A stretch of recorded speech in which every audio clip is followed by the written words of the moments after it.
soutenu, qui est vraiment soutenu au sens financier, il se doit vraiment une reconnaissance de retourner au pays, de service au pays. Mais par contre, celui qui n'est pas soutenu par le Sénégal, On est toujours soutenu. qui n'est pas soutenu parce qu'il y a des étudiants, ils n'ont jamais reçu une aide C'est pas que la bourse du Sénégal. À la fin de leurs études, ils ont un contrat, mais pourquoi retourner chez lui? Le Sénégal lui a jamais servi.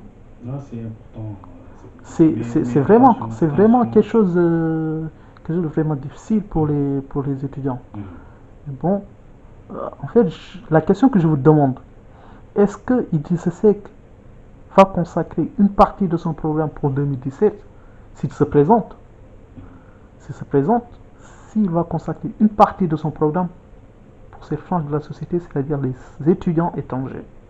Je ne parle pas des étudiants de la France, mais des étudiants d'une manière générale. Parce que ce qui se passe au pays, des grèves depuis des années, répétitives, chaque année.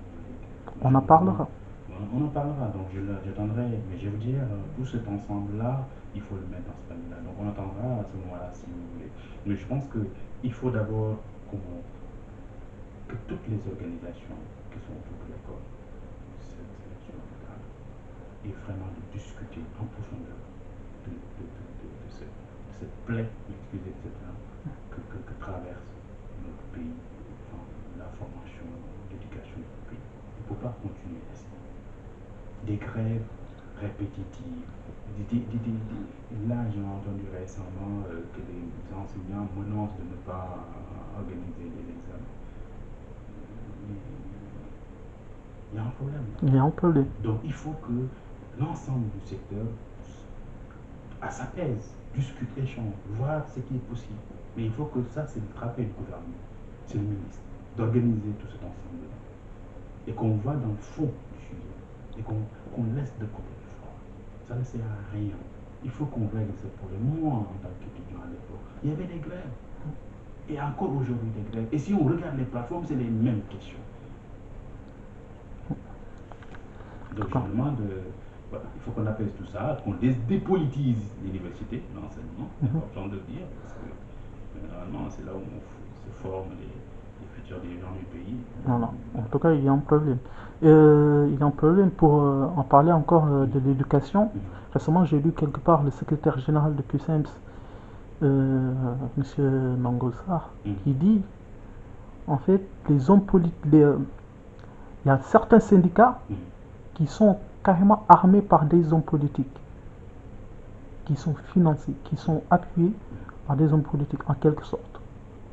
Donc, est-ce que vous connaissez des hommes politiques non, moi je ne connais pas son point de vue. Parce que moi, personnellement, je connais M. Sarr.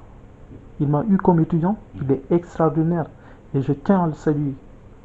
De quel Sarr? Nongo Sarr. Il m'a eu comme professeur de français. Et Manko Iziar, comme il dit. Donc, voilà. Est-ce que s'il dit ça, c'est la vérité? Non, il n'est pas de parti ou pas. C'est un président de QCM, c'est un président de syndicat. Donc voilà. Il faut lui demander ses sources. Je pense que c'est mieux. Voilà, mais en tout cas, s'il dit ça, c'est que non, mais il y a un problème. L'université est très politisée.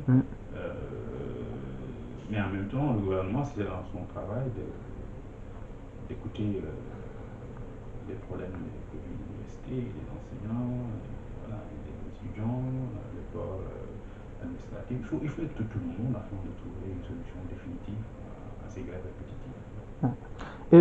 On a parlé de l'économie.